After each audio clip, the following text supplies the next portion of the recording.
go.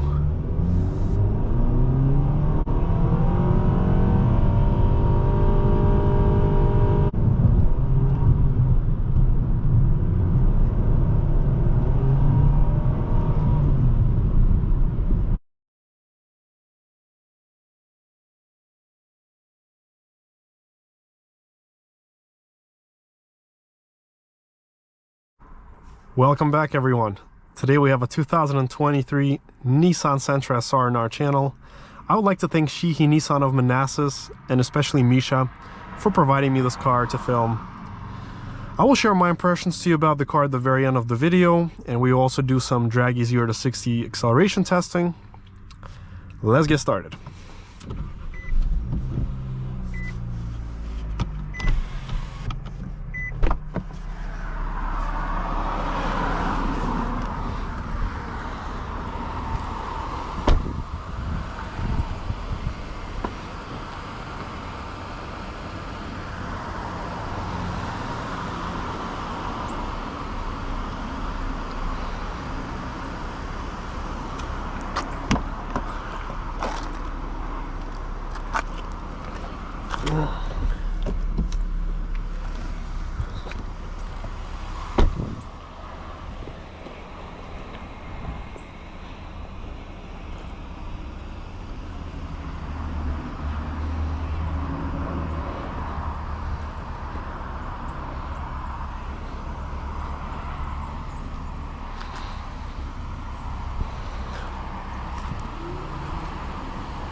let's check the accuracy of this speedometer.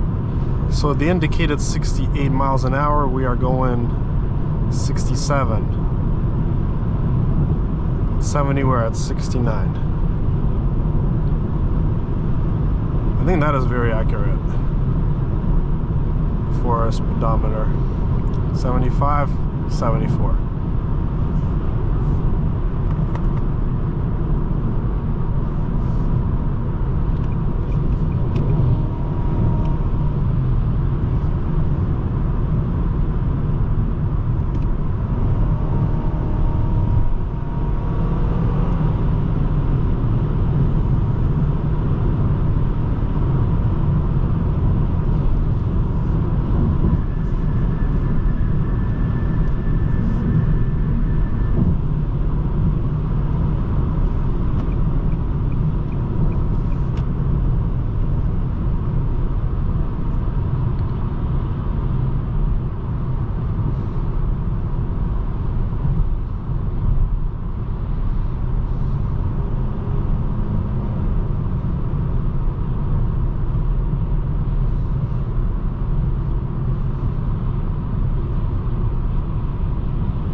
Alright, time to do our 0 to 60 tests. See how quick this car is. We will start out just in drive mode, and then we will try drive sport and see if that changes anything. Because ideally with a CVT, you want it to not simulate any shifts at all. You want it just to cling to the highest RPM possible and stay there. Let's reset the Dragy.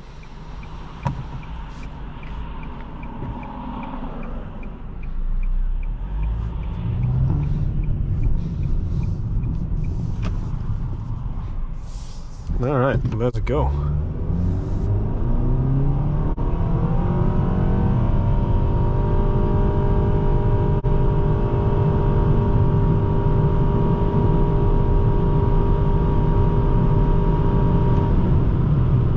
So wow, surprisingly, we did 8.47 on the 0 to 60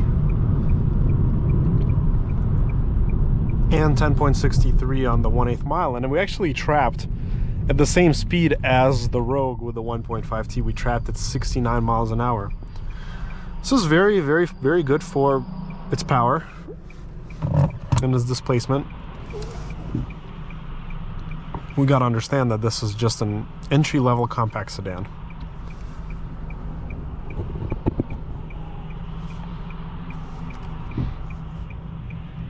But let's give it one more try and see if we can do any better with our acceleration. We'll try it that way, and then we will try backwards one more time. All right, let's reset it. Let's reset the Dragy.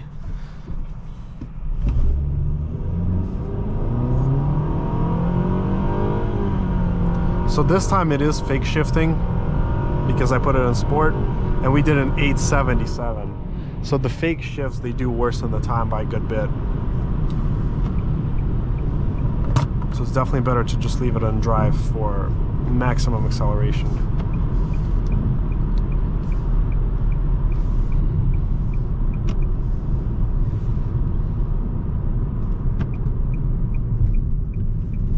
Alrighty. All right, one more final attempt for this car.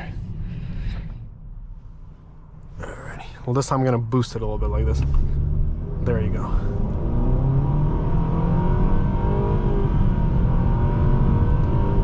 But for some reason this time it's still fake shifting. We actually did worse, 8.85. So our best time was 8.47 with no fake shifts.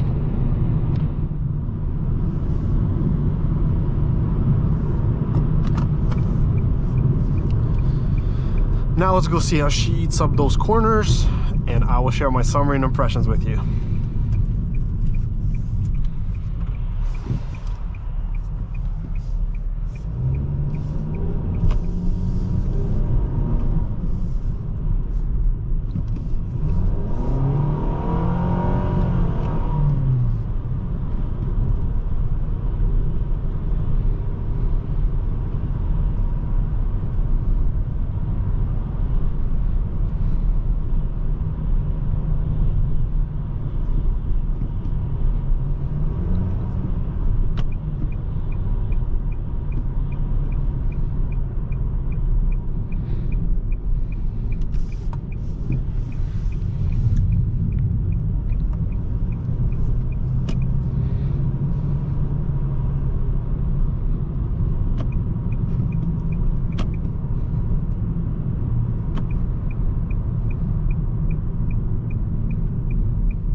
Come on, spin out. I wish it would spin out a little bit quicker than this, because when you're going 40 and you give it gas, it still needs a little bit of time to spin out. But thus far, performance-wise, we have done better than the Civic 2.0.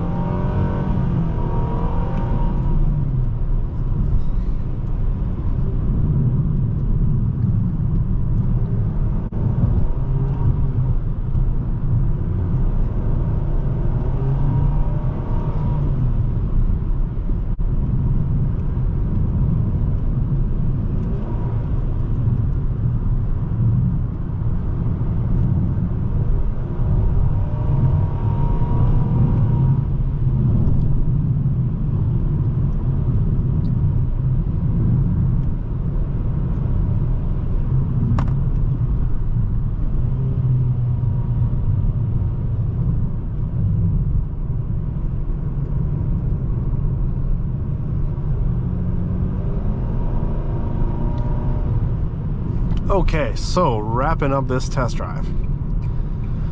Overall, I enjoyed the Sentra. I think it's a fair competitor for this class. It has ample power from its engine.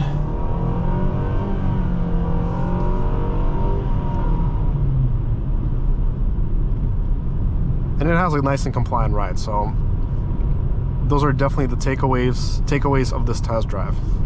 It has a pleasant wheel, good seats, exactly as you would expect from a Nissan. I think Nissan makes one of the best seats in class. Now, talking about the pros, I like the seating position. You can see everything outwards. There are no major blind zones. You have your blind spot monitors here. The ride is smooth, compliant. You don't feel major bumps in your back. As far as the cons, there could be some more performance to desire. Now, while the numbers do suggest that the Rogue 1.5T and this car have similar acceleration figures, especially on the trap speeds, the lack of torque down below is what really makes this car feel more lethargic, I'd say. Because you constantly have to dig in the throttle, you have to dig in deep to get those RPMs up to 4 or 5K to where the peak torque is. If this car had the 1.5T as the Rogue, then it would be so much faster, way faster. I'm not even talking about the 2.0T. If this had the 2.0T in there, I mean, this would be like a Civic Type R. Power, like performance-wise, even better. The handling is not as playful as the Civic, so I do feel that the Civic that competes with this car, the Civic Sport, has more fine-tuned, precise handling. It is a more aggressively tuned, more entertaining car to drive into the corners than the Sentra. But this does have a little smoother and more comfortable ride than the Civic. And the screen here is also tilted a little bit like this. It's not facing you, it's tilted a little bit straight, like to the straight to the side. I feel like there may be a little angle where it's tilted this way.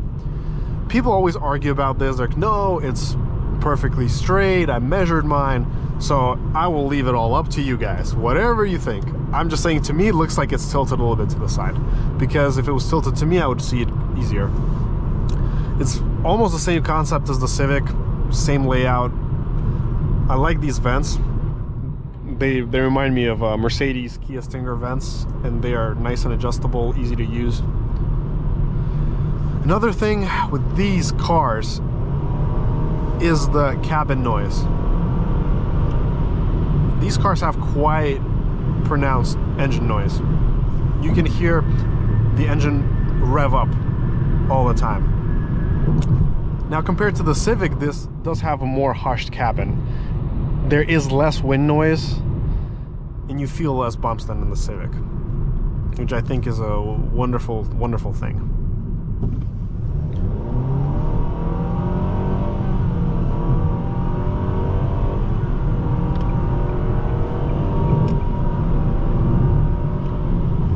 The Sport Mode button is hidden right here on the shifter, so once you press that, you can feel that the car starts to become a little quieter, the RPMs are down lower.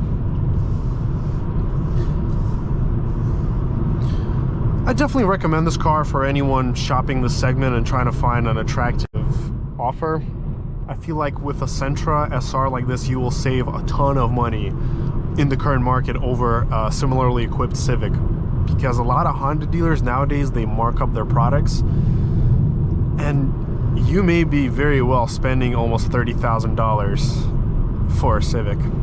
And no, it is not worth the extra money to get a Civic. This car is not worse at all.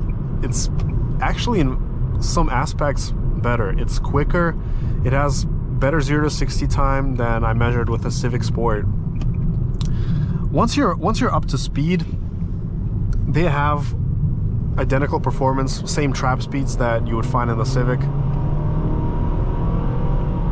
And this engine is about as loud as the Civic, so they're very, very comparable. At this point, you would just get what you prefer more. But if we're talking $5,000–7,000 difference between the two, there's no debate. Definitely get the Sentra.